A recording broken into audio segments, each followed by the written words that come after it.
nandito tayo sa totoo. Kapatid, oras na natin, it's 8 minutes makalipas alas 12 ng tanghali.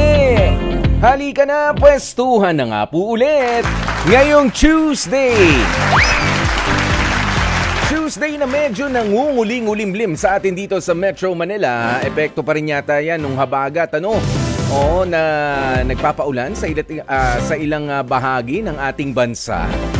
Iyon, pero hindi makulimlim ang ating araw ng pagsasama ngayong araw ng Martes na ito dahil meron tayong Pamigay Tuesday. Tama po. Isang 250 pesos cash ang aming pamimigay at isang sulit TV box. Nakakasana po. Palili pa rin na lang.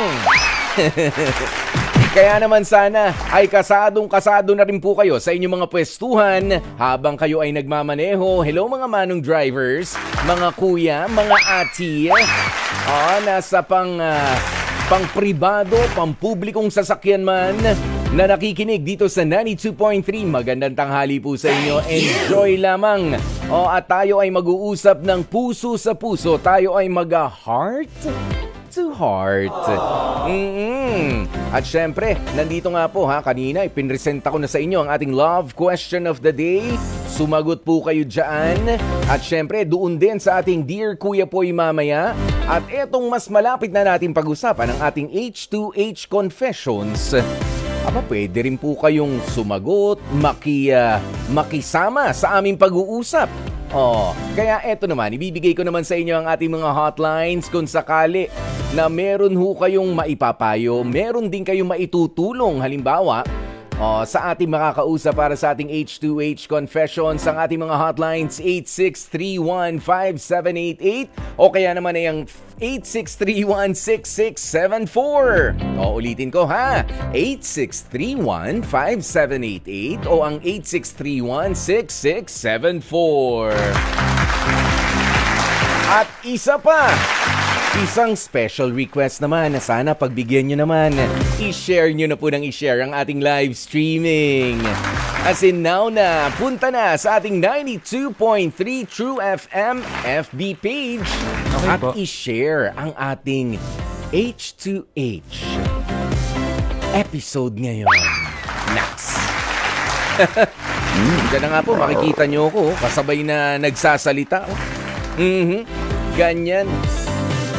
Kaya wala na oras para sayangin Magtulungan po tayo at syempre magtutukan. Magtutukan at mamaya malalaman po natin kung sino nga rin ba sa inyo ang mabibiyayaan.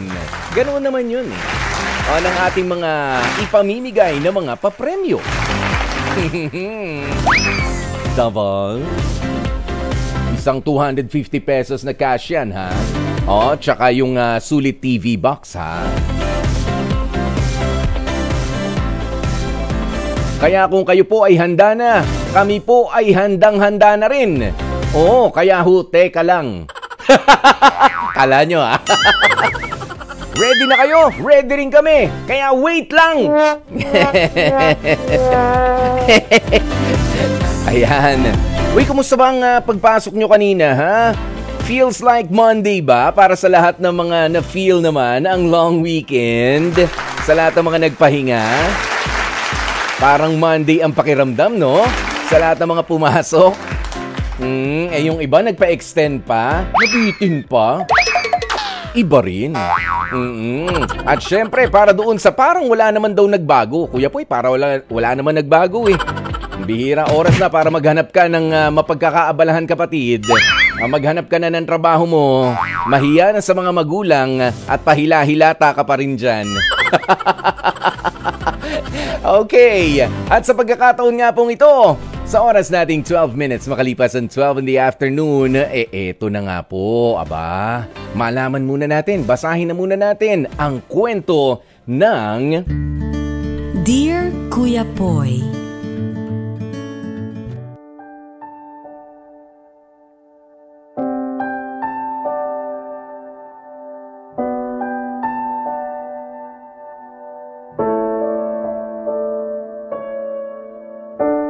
Dear Kuya Poy, Magandang araw sa inyo at sa lahat ng mga taga-subaybay ng programang Heart to Heart dito sa 92.3 True FM. Ako nga pala si Josh, 38 years old, ng Rizal. Currently, 7 buwan ko ng girlfriend si Lorraine. Bago ko makilala si Lorraine, ay galing ako sa halos 8 taong relasyon. Bago ko maisipang pumasok sa panibagong relasyong ito, Kuya Poy, matapos ang paghihiwalay namin ng matagal ko ng girlfriend ay itinanim ko sa isipan ko na kung sakasakaling magkakaroon nga ako ng panibagong jowa, ay sisiguraduhin ko na siya na ang pakakasalan ko. Ayoko na kasing paabutin pa ito ng matagal. Given na tumatanda na rin naman ako, at the same time ay gusto ko na ring magkaroon ng sarili kong pamilya. Nang makilala ko nga si Lorraine, sigurado na ako na siya na ang gusto kong makasama habang buhay.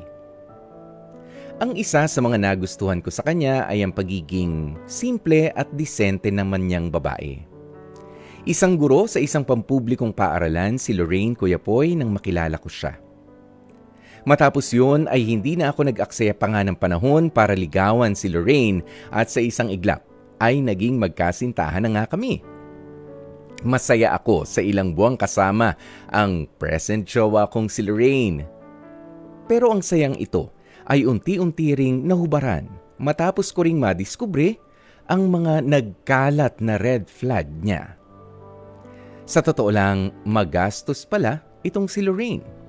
At bukod sa pagiging gastador, ay hindi rin siya marunong na mag-ipon ng pera. Kumbaga, ubos biyaya ang girlfriend ko. Pagdating naman sa pagkain, aminado rin ako, Kuya Poy, na may pagkamagastos din talaga siya. Almost mayat maya ang bili niya. Order ng ganito, order ng ganyan, at sa sobrang dami niyang in-order ay nasasayang lang ang mga pagkain yun. Bukod sa aksayado sa walang kapararakang bagay ay nasasayang din talaga at nanghihinayang naman ako sa mga pagkaing natitira. Ang isa pa sa problema ko sa kanya, Kuya Poy, sa tuwing sa labas naman kami kumakain, ay sanay siyang ako ang nagbabayad sa mga itinotodo niyang mga ino-order sa mga pinupuntahan naming mga restaurant. Ako na nga nagsasabi sa kanya na minsan siya na ang magbayad, pero ang ending, sa akin pa rin ang bagsak ng bill namin. Bukod pa yan sa mga bagay na gusto niyang bilhin na ako mismo ang nagbabayad para sa kanya. Hindi ko rin makakalimutan nang malaman kong umutang din pala o nag-loan itong si Lorraine sa kanilang school ng 200,000 pesos. At ang hindi ko matanggap ay kapag kinasal na kami ay gusto niya na maging housewife na lamang daw siya. So naisip ko, mukhang ako rin pala ang aako sa bayarin na kinubra niya doon sa loan na yun. Nadismaya ako, Kuya Poy, sa katotohanan gusto niyang maging housewife pero gusto niya rin na meron pa kaming kasambahay. Kahit na wala pa namang kaming mga anak. Sa totoo lang, hindi ako mayamang tao, Kuya Poy. Pero kahit papaano, aaminin ko naman sa inyo na dahil sa pagsusumikap at sa mga investment ko noon sa negosyo ay nagkaroon ako ng konting savings at meron din akong naipundar na sasakyan. Ang tingin ko tuloy mauubos lang ang lahat ng mga pinaghirapan at napag-ipunan ko kung si Lorraine nga ang pakakasalan at magiging asawa ko. Idagdag pa ang ibinibigay na pressure sa akin ni Lorraine at ng kanyang magulang sa aming kasal. Yung tipong para bang isusumpa nila ako kung hindi ko pakakasalan ang kanilang anak. Kumbaga, parang wala na akong choice. Hindi na ako pwedeng umatras pa. Kinausap ko naman si Lorraine pagdating sa usapin ng pera and somehow ay nag-effort naman siya. Pero nakikita kong mahaba-haba pa talaga ang lakbayin ng girlfriend ko bago tuluyang maabot ang inaasam-asam kong pagbabago at yung disiplina niya sa paghahawak ng pera. Dapat ko pa bang hintayin si Lorraine bago ko siya pakasalan, Kuya Poy? Mahal ko siya, oo. Pero ayoko kasing matali sa ganitong klase ng relasyon kung hindi siya magbabago ng tuluyan. Maraming salamat sa pagkakataong mapili ninyo bilang tampok na kwento ang aking storya. Hanggang dito na lamang muna ang storyng pinadala ko. Umaasa ako na sana'y makakuha ako ng payo mula sa iyo at sa iba pang mga tagapakinig ng inyong lalong lumalakas na programang Heart to Heart. Lubos na gumagalang, Josh. Especially for you. Balikan natin ang kwentong napakinggan nga natin mula sa ating letter sender na si Josh para sa ating Dear Kuya Poy. Ayan, kung saan ay masyado palang gastadora ang kanyang girlfriend. Girlfriend pa lang naman at pinaplanong magiging asawa na dahil yun yung sinabi niya after niyang makipag-break doon sa matagal na karelasyon niya for 8 years. At dahil nga umidad din siya pero hindi nagkatuluyan, sinabi niya lang sa kanyang isipan na sana yung kasunod na makakarelasyon ko ay siya na. Nga lang, eto na, habang 8 months pa lamang na ilang buwan pa nga lang itong na mag-on, sina Josh and Lorraine, hindi pa sila tumatagal naman ng isang taon. 7 months. Ayan, thank you. Ayan, 7 months pa lamang silang mag-on, pero syempre, makikilala mo pa lang yung tao sa loob ng 7 months na yan. Pero sabi ko nga, sa mga edad nila, sa mga edad ninyo, Josh and Lorraine, hindi naman din masama na magplano na ng pagpapakasal kung sakaling yun na ang nafe-feel ninyo. Nga lang, wala rin namang masama sa paghahangad na maging disiplinado sa paghahawak, sa pag-iingat ng pera ang mapapangasawa mo. Lalo na kapag kailangan seryosong ito, seryosong issue dahil yung iba dyan. Dahil sa nakikita na mayroong magandang trabaho yung partner nila ay hindi na pagbubutihin yung craft nila. Kayang-kaya yan ng ko. Ito naman din ang tanong ko para sa mga katulad ni Josh. Para sa Josh, baka naman you're giving your partner the wrong impression. Na kaya ko ang lahat, sagot ko ang lahat, pagka tayo ay nagkasama na wala ka nang poproblemahin kasi may mga ganyan, mga mabubulaklakuan dila. Huwag nating ipapangako sa kanila ang langit at lupa o yung mga tala dahil unang-una hindi ho atin yan. Yan, sa Panginoon po yan. Pero yung iba kasi ganun na ibibigay ko sa iyo ang ganito, sagutin mo lamang ako. Wala na. Maging realistic. That's what I'm trying to say. Maging realistic po tayo sa pagpasok sa relationship, Pero ito nga, si Josh, hindi naman din siya madamot. Meron po kasi yung matuos na sinasabi. Yung lahat naman ng ikinikilos ng kapartner nila, magkano yan? Bakit gagastusin? Bakit ganito? Bakit ganyan? Hindi ka na makakilos ng gusto. To be fair with Josh, hindi naman siya ganun. Nga lang, napansin niya na sobra-sobra. Labis-labis yung ang pagwawaldas. Pagwawaldas na yun kapag ganyan, umorder ka na ng pagkain, tinikman mo lang, tapos wala na, itinabi mo na lang, hindi mo na lang inalok sa iba, hindi mo ibinigay, tapos umorder ka na naman ulit ng panibagong pagkain, sobra na yun. Hindi maganda yun. Okay? At susunod dyan, hindi na lang sa pagkain, pati sa mga gamit. May sapatos ka na nagagamit, maayos naman, may nakitang ganun, bibili na naman kapag ka meron. Diba? Ayan, pero maganda nga itong plano ni Josh na in-address niya, kinausap niya itong si Lorraine habang maaga pa. Okay? Na wag ding madaliin yung pagpapakasal. Sa puntong ito talaga, Josh, wag mong pa mamadaliin yung pagpapakasal.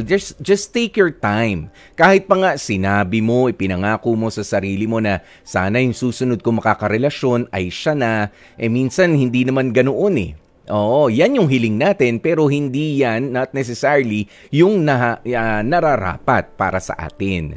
Ayan, I'm not telling you na hindi si Lorraine ang para sa'yo dahil sa ganito niya, sa gantong diferensya kaya Lorraine na pagiging magastos o gastadora. Ayan, basta you don't give her the impression na sagot mo ang lahat, ganyan. Kapag ka talagang ikaw nagyaya, ikaw ang taya. Kapag ka ganun, si Lorraine, dun mo siya i-train. Okay? Ikaw nagyaya, ikaw ang taya. At syempre, doon din yung pagsita-sita, yung maayos na pagsita sa kailangan ba talagang bilhin ito? Baka naman pwedeng hindi kasi pag mag-asawa na tayo, tamang paliwanagan.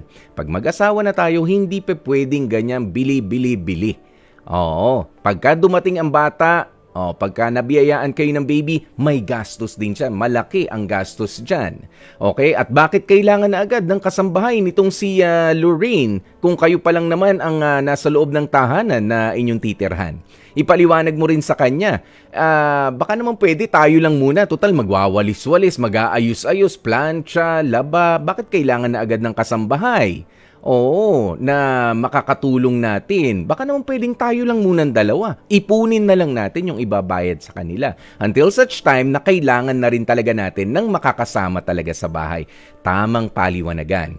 Alam nyo, may kanya-kanya ho talaga tayo kasing responsibilidad pagka pumasok na tayo doon sa relationship katulad ng marriage. Okay? Maging realistic. Yan na lang yung maipapayo ko sa'yo, Josh. Maging realistic. Ikaw realistic ka. Pero sana itong si Lorraine ay wag mabuhay nga doon sa kahibangan na puro sarap lang at bed of roses ang mararanasan niya sa pag-aasawa. Ha? Ayan. Kaya rin sa puntong ito, Josh, meron gustong magpayo. Magbigay payo rin sa'yo, ha? Mula kay Cindy ng Quezon City, na 70 years old. Ang ganda, ang taray ng pangalan ni Mami. Mami Cindy, magandang tanghali po sa inyo. Good morning. Good afternoon po, Kuya po. Ay, morning pa lang. Kahit good evening po, okay lang po. Habang pinakikinggan ko, Kuya po, yung advice mo kay Josh. Opo. Parang totoo na lahat. Parang ayoko nang mag-advise. Ang ganda na ng advice mo, pinakikinggan na kita eh. Sige po, pero kasi sabi nyo, 70 years old na kayo. Yes po. Mami Cindy. Yes po. Okay. Sorry, nagpo-po ako. Hindi, wag na po kayo nga magpo. Pero syempre... Inahiya po ako eh. Inahiya ako. Ako, ibabase ko na yan. Kayo po ay may asawa na rin, Mami Cindy. Yes, lahat po ng anak ko, awa ng Diyos, professional na. Iyan. May kanya-kanya ng work. Oo, iba pa rin. Ako na lang mag-isa dito sa house. Oo, iba pa rin ang payo ng mas nauna sa amin at mas maraming naranasan sa mag-aasawa. Mami Cindy, anong maipapayo mo dito kay Josh na merong gastadorang girlfriend na gusto ng pakasalan kaso napipiit nga siya? Josh, ang maipapayo ko, yung sinabi lahat ni Kuya Poy, sundin mo. Kasi yun din ang nasa isip ko. Hindi kita pinakikialaman, pero yung sinabi ni Kuya Poy, mag-isip ka muna. Kasi mababaw pa lang naman ang pagsasama nyo, wala pang 1 taon. Kasi yung panganay ko po, Kuya Poy, opo. Nag-asawa yun is 29 years old yung panganay ko. Pero matanda na siya ngayon, may anak na isa. Responsible yung lalaki. At saka mabait, saka wala akong nakikitang, ayan nga, yung kinukwento kasi nito si Josh, na si Lorraine, parang sobra, no? Yung gastador, ganun, parang lahat ng gusto. Kasi siguro, Kuya Poy, nasanay siya sa mag-isa siya ng matagal. Kasi Kuya Poy, alam mo, yung anak ko kasing pangalawa, wala pang boyfriend yun no boyfriend since birth. Pag magkasama kami, gastador din. Wala siya naging boyfriend. Matagal kaya nasa isip ko, Kuya Poy, siguro pag nagka-boyfriend to, tapos nakita ng ganyan-ganyan sa girl. Opo. Yung bang lahat ng sobra. gusto niya, binibili niya kahit na meron. Sabihin ko sa kanya, di ba kabibili mo lang last time ng ganyan? Pag magkasama kami sa department store, sabi niya, gusto ko pang bumili nito. Yung parang naano ko tuloy, sabi ko, Diyos ko, baka hindi na kailangan. Opo. Yan yun. Opo. Kaya nga tama lahat, Kuya po, yung sinabi mo, pinakikinggan kita. Yun. Maraming salamat po sa inyo, ha, Mami Cindy. Thank you. Hindi pa tayo tapos. Marami pang, marami pang mga nagpapayo dito. Si Sergio Gonzalez, sabi niya, Josh, ang masasabi ko lang sa'yo, total, nagpapaka-practical ka na lamang rin, wala namang masama. Kung sa tingin mo, wag mo na munang pakasalan itong si Lorraine. Hayaan mo muna siya na magtuloy-tuloy sa pagkatuto niya gaya nga ng sinasabi mo. Dahil aasa at aasa din lang yan sa'yo, lalo at pagka nakasal na kayo, tingin niya na sa kanya na ang lahat ng karapatan. Kaya mag-isip ka muna. Damahin mo, ramdam ko rin naman yung pagdadalawang isip mo. Ayan, maraming salamat kay Sergio Gonzalez. Okay lang naman na magdalawang isip, kaysa naman yung dahil sa naipangako ko na at natatakot ako. Kasi meron pang statement dito si Josh na para bang yung mga magulang nitong si Lorraine ay asadong-asado na napakakasalan itong si Lorraine. Yes, siguro yun ang impression mo. Siguro excited lamang din sila sa ganda ng takbo ng pinagsasama na ninyong dalawa, no? Pero as a parent, maiintindihan at mauunawaan ko, dapat kong maunawaan kung sakaling meron ngang mga ganyang issue pa. O kaya bakit hindi pa kayo mapakasal? Kaya huwag kang mamadali doon sa pressure na ibinibigay nila. 'Di ba? Mga kantsaw lang 'yan. Consider mo lang as kantsaw. After all, sa kanila kantsaw lang. Sa iyo, it's a lifetime commitment. Yung pagpapakasal. Hindi naman 'yan yung sige, okay ngayon pero next week talaga hindi ka nagbago. Kaya next month or next year, hiwalay na tayo. Mahirap. Mas magastos po. Mas magastos magpa-annul kaysa magpakasal. Yan po ang katotohanan dyan. Okay? Sabi naman itong si Dahil lang. Si Feli Antoque, sabi niya baka rich kid po siya at di marunong gumawa ng mga gawaing bahay. No, sabi nga simple lang. Simple lang naman itong si Lorraine. Bumalik siya dun sa kanyang pagiging simple. Baka naman ngayon ay over-excite lamang siya. Nakasama niya na si Josh. Pero Josh, kahit pa nga successful, yung mga, sabi mo nga, may mga business ventures kang pinasok, meron ka ring trabaho na maayos, wag mong wag mong masyadong i-flaunt, wag mong masyadong ipakita sa kanya na kayang-kaya kong bayaran lahat ng mga yan. Maghunos dili ka rin. Because, lalo na ngayon, no, you save for the rainy days. Yan dapat para sa mga mag-aasawa kapag meron mag-ipon. Dahil pagka dumating ang tag-ulan at sira ang mga pananim, ika nga, ang mga mapagkukunan, maaabala, wala talaga kayong makukuha. At least, meron pa kayong madudukot. You always save for the rainy days. Okay? Ayan, kaya naman maraming salamat. Diyan na nga po natin tatapusin ang ating Dear Kuya Poy. Samantala, sa oras nating 12:36, eto na nga ho. Itutuhog naman ho natin ang ating pakikipag-usap. Mamaya na tayo magbe-break, no? Mamaya na tayo magbe-break. Eto, ipapasok na natin ang aamin magtatapat ngayong tanghaling tapat. H2H Confessions.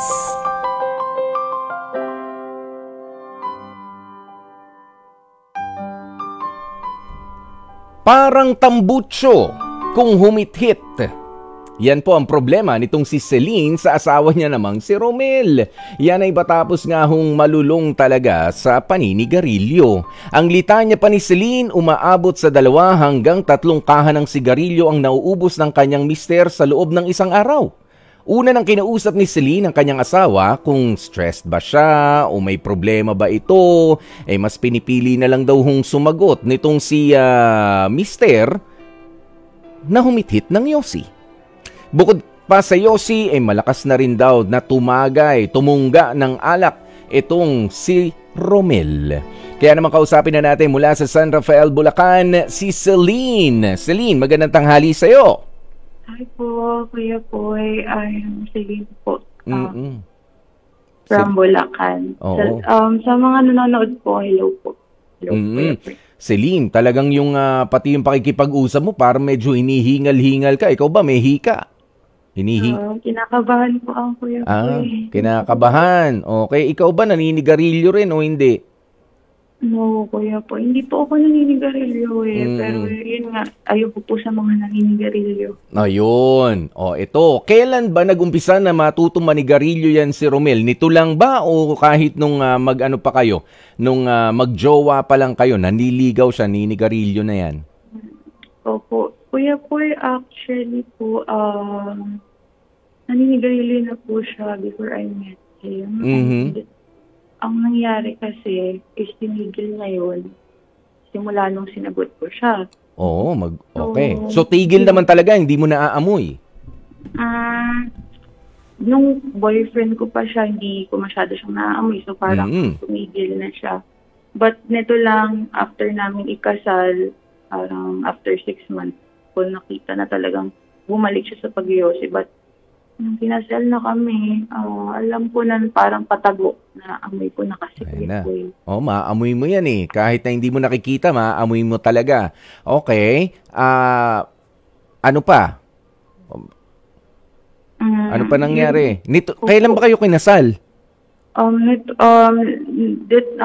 Last year po, Kuya Poy, but ang problema ko kasi talaga sa kanya is hindi ko na nakakayanan kasi talaga yung yung mismong yosi niya. At sinasabi ko naman yan sa kanya. Sabi ko, anong problema, ganyan. Miski ako, Sir Kuya Poy, nai-stress na sa kanya. May mga anak na ba kayo? May anak na kayo nitong si ano? Actually, yun din po yung problema ko. Ba't ako napatawag? Kasi, paano, what if, diba, Kuya Poy, pag nagkaanak pa kami, ayoko talaga kasi sa lalaki yung nag-iossi, lalo na naaamoy ko, ganyan. Kaya, ayun, hindi ko alam kung paano. Ang lakas Oo, hindi, sa totoo lang kasi, Celine, mas marami ang nadadamay doon sa second-hand smoke.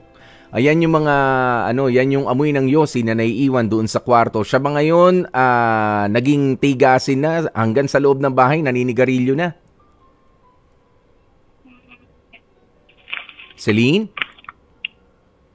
Celine? Hello po. Oo. Hanggang sa loob ng bahay, nagsisindi na ng yosi itong si Romel? Yes po. Kaya po after 6 months, parang naging hindi niya na ako pinapansin. Yun yung problema namin talaga magkasawa. Wala na. Ngayon, ano bang pinagkakaabalahan nitong si Romel? Meron po kami, Kuya Poy, business naman. So, okay naman po siya. Yun na. Oo, may business naman po kami. Kaya lang, actually, Kuya Poy, mabait po si Romel. Wala po akong problema sa kanya. Okay kami. Ang problema ko lang talaga sa kanya yung yosi niya talaga. Dahil grabehan na. Sobrang lakas na makaisang kaha ka sa isang buong maghapon, malakas na yun dahil sa isang kaha merong 20 sticks yan. Okay? Ayan, nakakatatlo siya. Parang tambutso na nga talaga yan. Super. Alam mo ako, hindi ko itatanggi, dati rin ako naninigarilyo. Oo, pero hindi naman umabot sa ganyang karami na kaha na, lalo ngayon, nagmahal na yung sigarilyo. Tinigil ko na rin yan, matagal na, ilang taon na rin na itinigil ko. Pero, isang mapapatunayan ko, talaga medyo addicting nga. At naging problema rin namin yan, para sa mga nakikinig natin mga kapatid. Naging problema rin namin yan ni Mrs. Popoy. I personally have an experience na naiinis na sa akin, naiinis dahil maamoy na sa loob ng sasakyan, maamoy na sa loob ng kwarto. Kahit matagal ka na nagpatay ng sigarilyo, yung second-hand smoke, napansin ko rin po yan. At totoo, kaya tinatanong ko kung meron bang bata sa household na ninyo, Celine, sana ipaliwanag mo dito kay Romel na alam mo yung mga anak ko naging mauubuhin noon. Naging sipunin nung nalalanghap-langhap nila yung second-hand smoke from me at yun yung nag-trigger talaga sa akin na ay nako, tama na. Ayoko nang magyosi para na lang sa pamilya ko. Ganoon. At yun dapat ang ipamulat natin dyan kay Romel. Meron kasing mga addicting addictive naman talaga ang sigarilyo. Kaya nga balik ng balik, bili ng bili ang mga tao. Nga lang, sabi mo pa rito, may nadagdag pa na isang bisyo. Dati na ba manginginom itong si Romel? Sa inom po, Kuya Poy, wala naman akong problema kasi minsan lang naman pag may mga okasyon. Minsan lang naman. Pero po yung yosi talaga, Kuya Poy, pag tinatanong ko siya na sabi ko, Han, stress ka ba? Ano ba yung problema pag-usapan natin? Tapos di naman daw. Tapos mamaya yosi ulit. Sindi. Oo. Ayan, Cindy na naman. Okay. Ano na yung mga iba mo pang ginawa? Paano? Nakaka-kiss ka pa ba sa kanya ng maayos? Actually, kaya pa nung kami pa, before kami kasal. Sweet din talaga ako sa kanya. Kaya lang na, minsan may times na naamoy ko siya mag-yosi, but hindi niya talaga inaamin. Hindi masarap kahalikan ng nag-yosi. Exactly po, Kuya Poy. Kaya ngayon parang di ko masabi sa kanya. Minsan kinikis niya ako, tapos lumalayo ako minsan. Kasi ayoko nga talaga. Lalo na ang lakas niya talaga mag-yosi, Kuya Poy. Alam mo, minsan, Celine, sabihin mo kapag may nakita kang pogi, ay, ang pogi nun, hindi siya nagyoyosi. Ang sarap sigurong halikan nun. Para maasar. Para maasar yan si Romel. Hindi, seloso rin kasi siya, Kuya Poy. Seloso. Yun lang. Pero hindi. Sabihin mo sa kanya yung mga ganyan na hindi ka na masarap halikan ngayon kasi amoy yosi na, amoy beha na yung bunganga mo. O kahit anong sipilyo mo, hindi naman isang sipilyo lang makukuha yan. May mag-mouthwash ka pa, hindi yan basta maaalis. Ha? Ipaliwanag mo yan sa kanya. Tapos yun nga, yung second-hand smoke, masama yan at lalo na sa'yo. Oo, mas yung mga nag-yosi kasi mas immune sila doon sa yosi, doon sa dumi, doon sa mga chemical na yon. Pero yung mga hindi naninigarilyo, sila yung mas mga madadamay. Sino ba mga kasama nyo pa sa bahay? Kayong mag-asawa lang? O meron ka pang ibang mga... Kami lang naman po, Kuya Poy. Kaya lang minsan na kapag iyan na-open up yung pag-yosi niya ng slug, doon na papasok yung inog. Like, yan. Inom na siya. Natanong ko naman siya, kaya hindi ko alam saan minsan lalapit din or kakausapin ko na yung mga friends ko Kasi hindi rin siya nag-open up. Ganito na lang. Sabihin mo na lang sa kanya, kung gusto mo pa akong makasama ng mas matagal, tigilan mo na yung pag-yosi mo. Alam mo, makakasama yan sa katawan mo. Tanong mo siya kung mahal ka niya. Dahil kung mahal ka niya, titigilan niya yung bisyong makakasama sa kanya. Ngayon, kung sakaling gusto kanyang mabiyuda agad, sige, sabihin mo, bibilang kita ng sindihan mo ng sabay-sabay. Ganoon, takutin mo. Minsan, kung hindi mo makuha sa hindi mo makuha sa maayos na usapan, takutin mo na. Magalit ka na, wala namang masama doon. Basta yung galit na meron pa rin paglalambing, ha? Wag naman yung bastusan na. Okay? Pero sa ngayon, sige, bibigyan kita ng pagkakataon. Sabihin mo na nga talaga dito kay Romel ang mensahe mo at sana nga naririnig niya at pati na rin doon sa mga may partner dyan. Kita nyo kung gaano kaseryoso yung mga bisyo na pinangahawakan natin. Tayo masaya pero yung mga nakapaligid sa atin ay hindi masaya. Kahit pa sabihin, mabait na tao yan. Kaso nga, grabe na magyosi. Mabait na tao yan. Kaso nga, grabe rin mag-inom. Laging puyat. Ganyan, hindi mo makausap na maayos pero mabait. Sayang naman. At dahil ang totoong mabait, yung talagang kahit yakapin mo, kahit lapitan mo, kahit sa malayo, hindi ka maiinis na makasama, makausap. Diba? Ito na ang pagkakataon mo. Kausapin mo na si Romel. Go! Before that, wait lang po. Alam ko hindi niya tumarisinig din kasi ako yung babae na talagang hindi ako vocal. So, ito lang yung programa na parang masasabi ko na yung gusto kong sabihin. So, Han, Romel, kung naririnig mo ako ngayon, sakali. Mahal na mahal kita. Sobra. Sayang yung pinagsamahan natin kung dahil lang dito mawawakasan. Kasi sobrang hirap para sa akin. Hindi ko matanggap na yung mismong lalaki minahal ko. Yung meron siya is yung pinaka-ayoko pa yung pag-yosi. So, Romel, sana itigil mo na. Yun lang naman. Kasi alam kong napakabuti mong ama someday. Alam ko, pag naging ama ka ng anak ko, napakabuti mo, responsable Pero yung pag-yosi mo, hindi ko alam, sana isang araw mag-open up ka sa akin kung bakit mo ginagawa yan. At nadadagdagan naman ng pag-iinom Pero ayun, please itigil mo na. Itigil mo na yung pag-yosi mo. Kasi kahit ako nahihirapan, minsan hirap na rin ako huminga. Hindi ko masabi sa'yo minsan. Kasi alam ko mag-aaway lang din tayo. And hindi nga ako ganun rin. Kaya ayun, minsan di kita nahuhuli. And ngayon, umamin ka na talagang, yan nga, dyan ka mas natatanggal yung stress mo. But ako sobrang nai-stress pag nakita kitang ganyan, lalo na yung usok din. Para sa atin din naman dalawa to, Han. So please, sana matauhan ka someday. Kasi ayoko talagang mawala sa'yo. Kasi ikaw talaga yung gusto ko makasama habang buhay. And lahat ng sinasabi ko is for your health din. So please, sana marinig mo to. Hindi ko alam, pero sana maging okay na tayo. Ayun, naku. Di ba? Para dun sa iba sabihin, naku yosi lang naman yan. Naku, alak yan. Kita nyo yung ibang mga, may bahay 'Diba? Na pinababayaan lang na magyosi, pinababayaan na mag-alak-alak diyan, magpatay lasing yung iba. Pero kapag ka nagkasakit na, sino ba naabala? 'Di ba yung mga mahal mo sa buhay? Yan ang i-explain mo, Celine.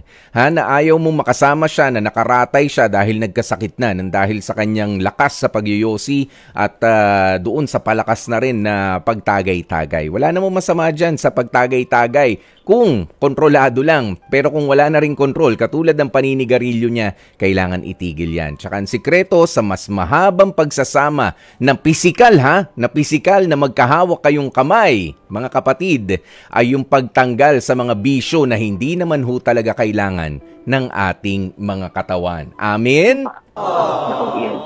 Di ba? Ganoon 'yon. Maraming salamat sa iyo, Celine, ng San Rafael, Bulacan. Love Question of the Day. Love Question of the Day, kaya mo bang i-handle ang tromang nakuha ng partner mo sa ex-jowa niya? Ito yung mga pabigla-bigla na akala niya ikaw pa rin yung ex-jowa, baka ganito ka, baka ganyan ka, katulad ka lang nila.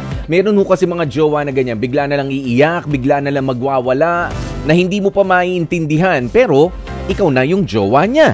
Ayan, totoo yan. May ilan ako mga kaibigan na ganyan, Sabi niya, Joe Mer, kapag kamahal mo ang isang tao, kakayanin mo at tatanggapin mo at i-handle mo lahat ng mga problema at traumatic experience niya na nakuha niya sa ex-partner niya. Andyan tayo para magtulungan na ma-overcome ang trauma na yon, at para matulungan siya, dapat suklian ng pagmamahal at ng pagtitiwala. Ayan, alam nyo, totoo ito, pero this is easier said than done, dahil ho talagang doon sa proseso kung papaano mo ipararamdam sa kanya yung pagmamahal, papaano mo makukuha yung buo niyang tiwala na iba na ang partner mo. Pagka ho sinabi kasing traumatic experience, ito ho yung talagang natutulog na, yun pa rin ang nasa subconscious niya, yun pa rin ang napapanaginipan na paminsan-minsan, whatever it may be, diba? Basta traumatic, malalim po ang hugot niyan. Samantala, ito naman, sabi ni Roseline Olaso, of course, kakayanin po. Lagi ko siyang kakausapin tungkol sa past niya, pipilitin kong burahin ang past na yun, at gagawa kami ng mga memories na yun ang maalala niya palagi. Mamamasyal kami, kakain sa labas, magbabonding para mabilis niya makalimutan ang malungkot na past niya sa ex niya. Past is past. Mas mahalaga ang kasalukuyan. Lagi ko ring ipapaalala sa kanya yung mga katagang yun. Thank you, Roseline Olaso. Ayan, samantala, ito naman si Darwin Rosel, not that easy, Kuya Poy, yung pagtanggap sa traumatic experience ng iyong present jowa mula sa ex niya. Siyempre, may mga places na mapupuntahan kayo, diba? Na pinuntahan din nila ng ex niya, mga ginawa noong panahong sila pa. Mahirap kasi baka maalala pa niya yung lahat ng mga pinagsamahan nila, pero need lang talaga ng pangunawa at mahinahong pag-uusap. I like that answer, Darwin Rosel, Ayan, dahil tinatanggap natin, nire-recognize natin na valid yung kanyang experience na yun. Samantala, si Sheila Marie Celeste, sabi niya, oo naman, ipaparamdam ko sa kanya na hindi ako kagaya ng ex niya at pahalagahan ko siya, mamahalin at pupunuin ng pagmamahal hanggang sa maka-move on na siya. At sana nga kasama ka, Sheila Marie Celeste, ganoon yun. May effort talaga. Kaya naman, sa dami po ng inyong mga kasagutan para sa ating Love Question of the Day. Abay, maraming salamat. Opo, thank you so very much, Pero talaga hong ganyan, mga kapatid, kapag meron kang present jowa na merong traumatic experience, kailangan talaga ng malawak na pangunawa dahil paminsan-minsan susundot at depende rin sa pinanggalingan ng traumatic experience na yan. Yung iba, kapag ka magla-love making kayo at naka-experience siya ng abuse doon sa kanyang ex-jowa, medyo mahirap gawin ang mga bagay na yan. Pero kapag ka ikaw ay may effort nga talaga at meron din talagang understanding, lahat yan may sasaayos din. Until such time na magagandang memories na nga with you ang mas maaalala niya kesa doon sa pangit na nakaraan pa. Kaya naman sa pagkakataong pong ito, i-announce na rin natin ang ating mga winners. Ang winner ng 250 pesos na cash ay sumagot sa ating LQ of the day na si Jessa Naagas. Congratulations to you. you are 250 peso richer. Si Jessa na Agas. At syempre, si Celine ng Bulacan. Ang ating nakausap sa H2H Confessions. Ayan, ay nako. O, dyan ka, manood ka sa loob ng inyong tahanan gamit ang Sulit TV Box naman. Sabay pagbawalan na magyosi sa loob ng inyong bahay o sa labas man ang iyong jowa na si Romel. Uy, sa mga may bisyo dyan, tigilan nyo na po yan. Ang bisyo, walang magandang bisyo. Lahat ng bisyo, masama yan. Alak, yosi, droga, lalong-lalo na. Ay, tigilan nyo na po yan. Makasama yan sa katawan. Hindi lang sa katawan ninyo, kundi sa mga relationship ninyo. Bala kayo, mahirap mawalan ng jowa. Lalo't mahal na mahal mo. O papaano, bukas po ulit magkarinigan tayo dito sa ating programa. Same time, same frequency, 92.3. Ito po ang programang H2H, Heart to Heart, na puso sa puso ang labanan. Nakasama nyo nga po ang inyong lingkod. Ako po si Kuya Poy, ang inyong guwapopoy dito sa 92.3 Radyo 5 True FM. Dito tayo sa totoo.